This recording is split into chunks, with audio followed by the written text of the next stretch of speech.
Hello, আসসালামু আলাইকুম। আমার সুন্দর জীবনে সবাইকে ওয়েলকাম জানাচ্ছি। আজকে মূলত আমাদের ব্লগটা হবে ইয়াসিরের বার্থডে, মাদার্স ডেতে সবাইকে কি গিফট দিলাম এগুলো নিয়ে। চলো দেখে আসি পুরো ব্লগটা। আলহামদুলিল্লাহ সকালটা শুরু হলো এক কাপ কফি দিয়ে। এরপরে আমাদের পছন্দের মিতু আন্টি আমাদের জন্য নিয়ে এসেছিলেন রসগোল্লা এবং আম মাখা, যে দুটোই আমার খুবই প্রিয়। Thank you so much aunty. এরপরে আমার পেজের অনেকগুলো প্রোডাক্ট চলে আসলো। তার মধ্যে আমি তোমাদেরকে কিছু নেলস দেখিয়ে দিই। দেখো এই নেলস গুলো অনেক বেশি সুন্দর এবং একদমই রিয়েলিস্টিক লাগে। আমার হাতেও কি সুন্দর রিয়েলিস্টিক লাগছে দেখো। বেশ কিছু কালার এখনো স্টকে আছে। তো ঈদের আগে দেরি না করে এক্ষুনি বুক করে ফেলো, ঠিক আছে? এক্ষুনি বুক করো। এরপর শুরু হয়ে গেল ইয়াসিরের বার্থডে প্রিপারেশন। ইয়াসিরের বার্থডে নিয়ে খুবই এক্সাইটেড ছিল, কিন্তু যেহেতু বড় মামা দেশে থাকছে না, তো সেভাবে আমরা কিছু করিনি।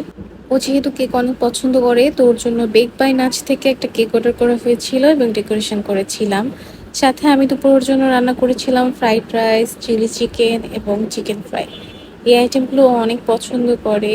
ছোট্টবেলা থেকে ও আমার হাতে চিকেন ফ্রাই অ্যান্ড ফ্রাইড রাইসটা অনেক বেশি পছন্দ করে, তাই আমি ওর জন্য রান্না করতেও অনেক বেশি ভালোবাসি।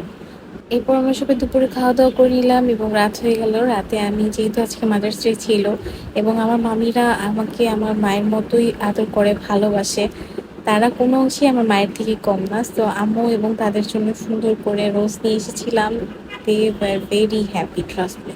আলহামদুলিল্লাহ, মামি এবং আম্মুকে খুশি করতে পেরে আমার নিজেরও অনেক ভালো লেগেছে। এবং এই দেখো, আমার কুটুকে একটা সুন্দর একটা ড্রেস গিফট করেছিলাম, যেটা পরে অ্যাকচুয়ালি ওকে প্রিন্সেসের মতো লাগছিল।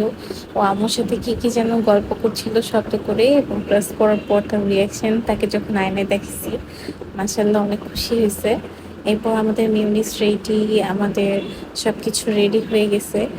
আমাদের গ্রিলগুলো অলমোস্ট রেডি, যেহেতু আমরা অনেক মানুষ, তো স্বাভাবিকভাবে অনেকগুলো গ্রিল করতে হয়েছে। আলহামদুলিল্লাহ সবকিছু রেডি। বড় মামি, ছোট মামি সবাই মিলে করেছে। এখন আমাদের ডিনার করার পালা। বড় মামি এবং আম্মু মিলে প্লেটিং করছিল, আমরাও সাথে দেখছিলাম তাদের প্লেটিং এবং খাওয়া দাওয়া শুরু করে দিয়েছিলাম। এই দেখো ঠিক আছে প্লেট। বড় মামা এবং নানুকে অনেক মিস করেছি। ইয়াসিরও অনেক মিস করেছে তার দাদু এবং আপুকে। সে বারবার বলছিল কবে আসবে। এরপর আমাদের খাওয়া দাওয়া শেষে সবাই মিলে আমরা কেক কাটি এবং বাচ্চাদের এই হুল্লোড় পার্টি চিল্লাচিল্লি দেখছিলাম। সবাই অনেক মজা করেছে আলহামদুলিল্লাহ। আর এই দেখো আমার টুইন, এটা হচ্ছে একদমই আমার মতো রুজ পাপড়ি। তো আজকের ব্লগটা এই পর্যন্ত ছিল। আল্লাহ হাফেজ।